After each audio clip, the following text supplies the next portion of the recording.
Hello everyone. तो ये series का पार्ट 9 है। जो लोग इस वीडियो को पहली बार देख रहे हैं उनके लिए मैं बताना चाहूँगी कि हम लोग क्लास 9 का चैप्टर 2 पोलिनोमियल्स कर रहे हैं और आज हम सीखेंगे फैक्टराइजेशन बाय ग्रुपिंग। इसका पहला मेथड हम ऑलरेडी पढ़ चुके हैं जिसमें हमने कॉमन फैक्टर को निकालना सीखा था, कॉमन फैक्टर को कॉमन लेके करना सीखा था।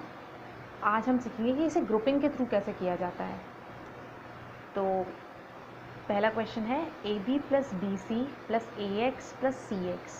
तो इसमें सबसे पहले हम क्या करेंगे, दो दो के पेयर्स बना लेंगे। अब पेयर्स इस बेसिस पे बनाएंगे बिल्कुल फर्स्ट वाला मेथड को अप्लाई करते हुए कि हम कॉमन फैक्टर देखेंगे दोनों में कुछ कॉमन है कि नहीं। तो ए बी और बी सी में मुझे दिख रहा है कि बी दोनों में आ रहा है और ए एक्स और सी एक्स में दोनों में ही क्या आ रहा है, एक्स आ रहा है। तो इसीलिए मैंने ये दो दो के पेयर्स बना लिए। तो ये हो गया ग्रुपिंग। अब फिर वही काम करना है हमें जो हमने मेथड 1 में किया था। जो दोनों में कॉमन है उसे बाहर ले लेना है। तो ए बी और बी सी में क्या कॉमन है, बी, तो इसको मैंने बाहर ले लिया। तो ए बी में से बी बाहर आ गया तो अंदर क्या बचा, ए प्लस का sign as it is. B बाहर ले लिया बी सी में से तो अंदर क्या बचा, सी। वैसे ही ए एक्स और सी एक्स में से क्या कॉमन है, दोनों में एक्स आ रहा है दोनों में ही, तो वो हमने बाहर ले लिया। बाकी अंदर क्या बचा, ए एक्स में से एक्स बाहर आ गया तो अंदर बचा ए प्लस सी एक्स में से एक्स बाहर आ गया तो अंदर बचा सी। अब अगर ध्यान से देखेंगे इस पूरे टर्म और इस पूरे टर्म में कि क्या चीज़ दोनों में फिर से कॉमन है, अगर फैक्टर की बात की जाए बिल्कुल, तो ये ए प्लस सी और ए प्लस सी दोनों में ही आ रहा है। इसका मतलब ये फिर से बाहर लिया जा सकता है। तो हमने फिर से ले लिया ए प्लस सी। अब अंदर क्या बचा, ये दोनों मल्टीप्लाई थे, ए प्लस सी बाहर आ गया तो अंदर बचा बी प्लस ए प्लस सी बाहर आ गया तो अंदर क्या बचा, एक्स।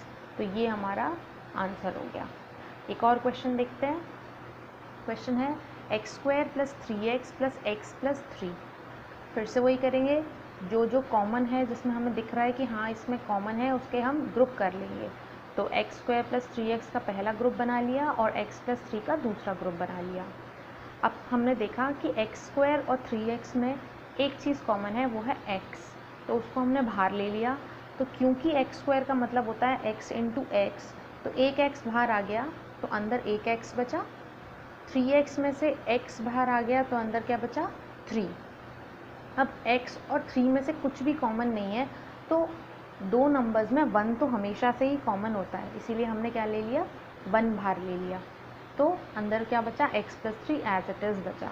अब इस वाले टर्म और इस वाले टर्म में अगर हम ध्यान से देखेंगे तो x प्लस 3 क्या है, फिर से कॉमन है, जिस पर मैंने रेड लाइन लगाई हुई है। तो x प्लस 3 फिर से बाहर ले लिया।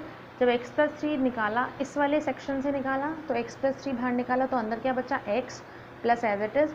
इसमें से निकाला तो x प्लस 3 बाहर आ गया तो अंदर क्या बचा, 1। तो ये इसका आंसर हो गया।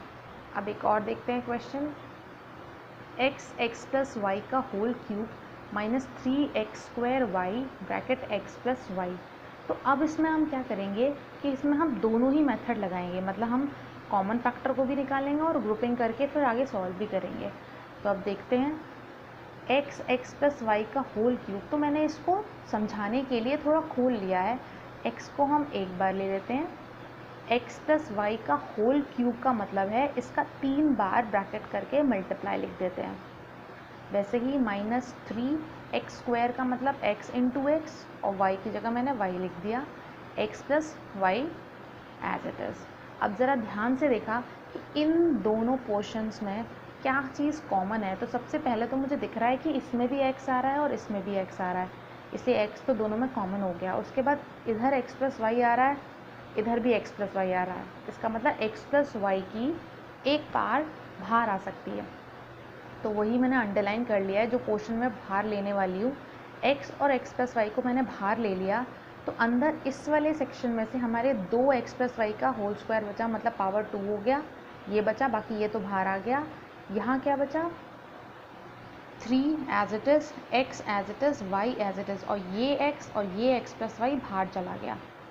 अब देखेंगे हम अंदर थोड़ा सिंप्लीफाई कर लेते हैं, ये ऑलरेडी बाहर आ चुका है, इसको हम क्या लिख सकते हैं, a प्लस बी का होल स्क्वायर। तो क्या होता है a प्लस बी का होल स्क्वायर, a का स्क्वायर प्लस b का square plus 2 into a into B.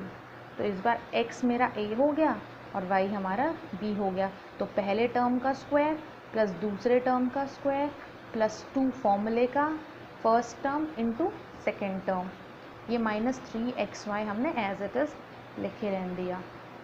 अब नेक्स्ट हमने क्या किया, x प्लस वाई को एज इट इज़ लिखा, इसको थोड़ा सिंप्लीफाई कर लिया क्योंकि 2xy 3xy से सॉल्व हो सकता है।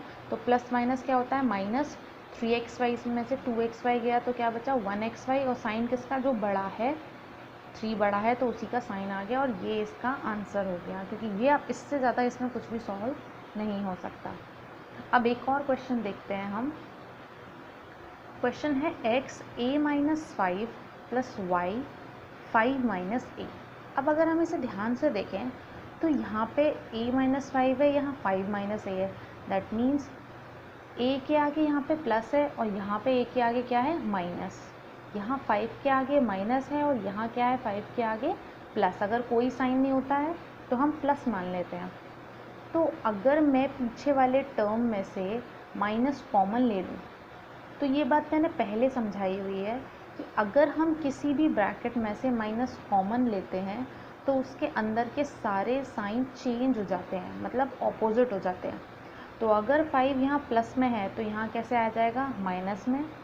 अगर माइनस ए यहाँ पे है तो यहाँ पे ये प्लस ए हो जाएगा। क्यों? क्योंकि हमने माइनस कॉमन ले लिया है। तो अगर हम देखेंगे, अगर माइनस कॉमन लेने के बाद चीज़ें थोड़ी सही दिख रही हैं कि a-5 इसमें भी आ रहा है, a-5 इसमें भी आ रहा है, फिर हमने a-5 दोनों में से क्या ले लिया, बाहर ले लिया, और इधर x बच गया, माइनस है ही यहाँ पर, और y। तो ये इसका आंसर हो गया। आई होप आप लोगों को ये वाला मेथड समझ में आ गया होगा। अगर आप लोगों को आता है समझ में तो आप इससे रिलेवेंट क्वेश्चन करिए और बताइए कि कोई डाउट आता है तो हम लोग उसे सॉल्व करेंगे। Thank you.